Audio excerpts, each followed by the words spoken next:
Did you know that medieval Europeans kept pets that would make your jaw drop? Forget fluffy dogs or cuddly cats. Imagine sharing your home with a squirrel, a ferret, or even a bear cub. In the Middle Ages, pets weren't just companions. They were status symbols, pest controllers, and sometimes even spiritual guardians. What kind of bizarre creatures did they choose? And why would anyone want a weasel scampering through their house? Stick around, because we're diving into the wild, weird world of medieval pets. And trust me, you'll be shocked at what you discover. By the end of this video, you'll know exactly why these animals were cherished, what they reveal about life back then, and maybe even get inspired to leave a comment about which medieval pet you'd dare to keep. Picture this. It's the year 1200, and you're walking through a bustling medieval village in England. The air smells of fresh bread, livestock, and a hint of something feral. As you pass a thatched roof cottage, you spot a woman tossing scraps to a tiny, chittering creature on a leash. A squirrel. Yes, squirrels were legit pets in medieval Europe, especially among the wealthy. These furry little acrobats were often kept by noblewomen who'd pamper them with nuts and even fit them with tiny collars. Why squirrels? They were exotic, lively, and showed off your wealth. After all, only the rich could afford to waste food on a pet that didn't work for its keep. Some manuscripts even depict squirrels perched on ladies' shoulders, nibbling daintily while their owners chatted. But here's the kicker. These weren't your average backyard critters. They were often red squirrels, native to Europe, and considered far more refined than the gray ones we see in American parks today. Imagine trying to tame one of those twitchy, nut-obsessed fur balls. Would you have the patience? Drop a comment below and tell me if you think you could handle a medieval squirrel pet. Now let's shift gears to something a bit more slinky. If you think squirrels were odd, wait until you hear about ferrets. In medieval Europe, ferrets were the ultimate pest control sidekicks. Homes, especially in rural areas, were crawling with rats and mice, and these long, noodle-like predators were the perfect solution. Ferrets could squeeze into tiny spaces, chase down vermin, and clear out a granary faster than you can say plague. But here's where it gets wild. People didn't just use ferrets for work, they loved them. Peasants and nobles alike would let ferrets curl up by the hearth or even sleep in their beds. In fact, some medieval art shows ferrets being carried in baskets, almost like the designer purses of the day. There's even a record of a 13th century bishop complaining about nuns sneaking ferrets into church. Talk about devotion. Ferrets were so popular that they were sometimes given names like Furry or Nibbler, and their owners would brag about their hunting skills. If you were a medieval farmer, would you trust a ferret to guard your grain, or would you be too creeped out by those sharp little teeth?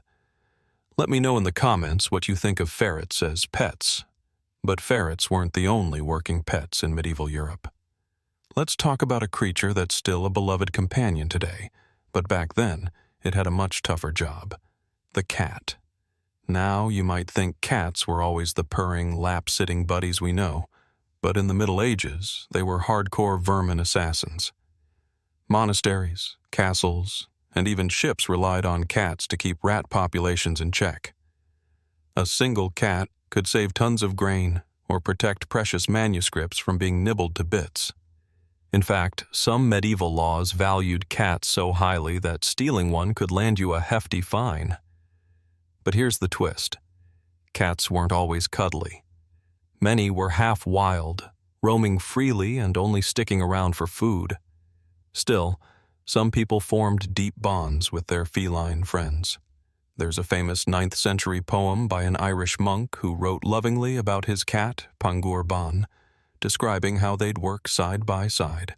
Him writing, "The cat hunting mice." How's that for a medieval bromance? If you're a cat lover, would you have bonded with a scrappy medieval mouser, or would you miss the pampered kitties of today? Share your thoughts below. Let's take a step up the social ladder now, because if you were a medieval noble, your pet choices got a lot flashier. Enter the falcon. Or, if you were really fancy, a hawk.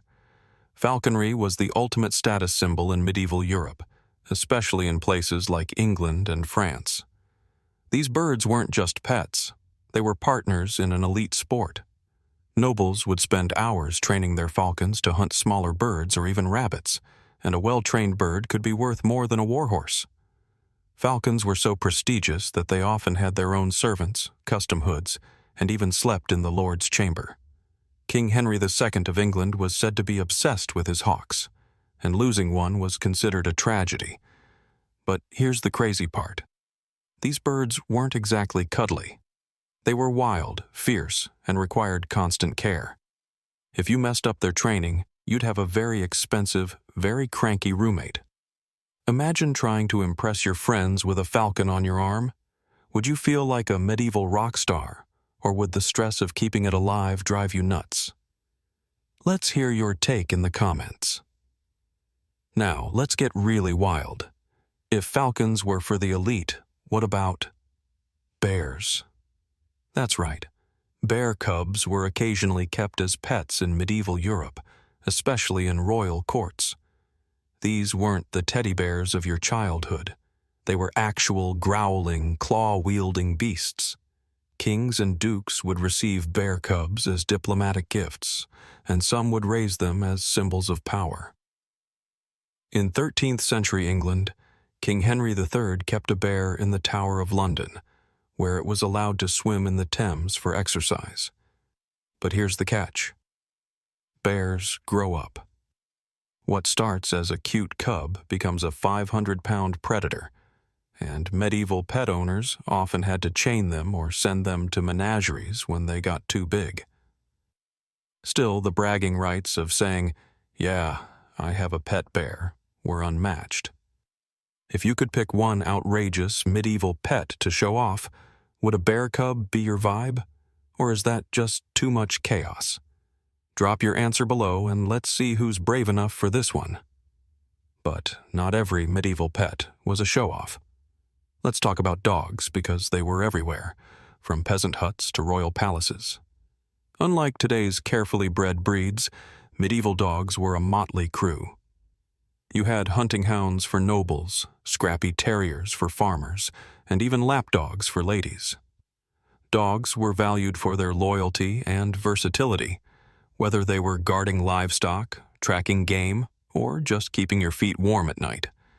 In fact, some medieval stories describe dogs as so loyal they'd starve rather than leave their owner's side. But here's the quirky bit. Dogs often had jobs that sound bizarre today. For example, turnspit dogs were bred to run on wheels that turned meat over a fire. Basically, they were living kitchen appliances.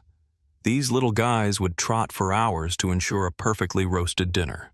If you could bring back one medieval dog job, would you pick the heroic hunting hound or the hard-working turnspit? Let me know in the comments what kind of medieval pup you'd adopt. Let's zoom in on one more unexpected pet, the peacock. If you were a wealthy lord in medieval Europe, a peacock strutting through your garden was the ultimate flex. These birds were imported from Asia at great expense, and their dazzling feathers made them living art. Peacocks were often kept in castle grounds, where they'd parade around to impress guests. But they weren't just for show.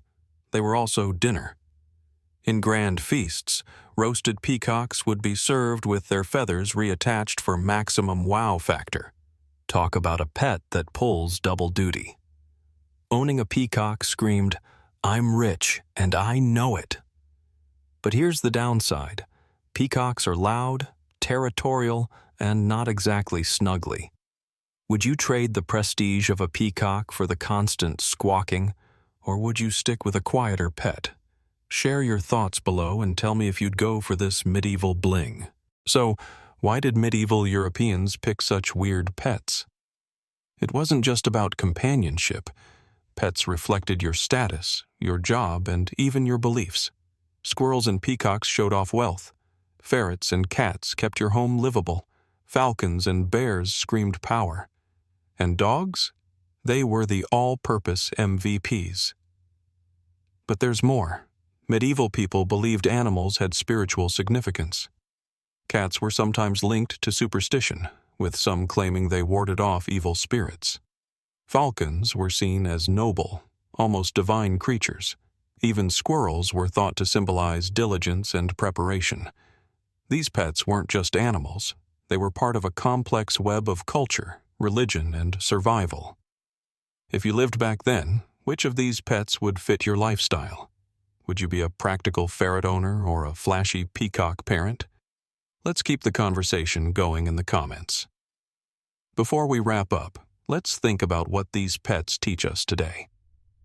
Medieval Europeans didn't have pet stores or veterinarians, yet they found ways to bond with creatures as diverse as squirrels, ferrets, and even bears. Their creativity and resourcefulness are honestly inspiring. Maybe we can take a page from their book, appreciating the animals around us, whether they're furry, feathered, or just plain weird. Next time you're at a park or petting your cat, think about how medieval people made do with what they had. And who knows? Maybe you'll spot a squirrel and wonder if it's got noble blood. All right, folks. That's the wild world of medieval pets. If you loved learning about these bizarre companions, give this video a thumbs up and subscribe for more dives into the crazy past. Want to know more about medieval life? Like what they ate or how they partied? Drop your ideas in the comments and I'll make it happen. And here's a challenge. Pick one medieval pet from this video and tell me why you'd keep it. Is it the loyal dog, the flashy peacock, or maybe that daring bear cub? Let's see who's got the wildest taste. Don't forget to share this video with your friends.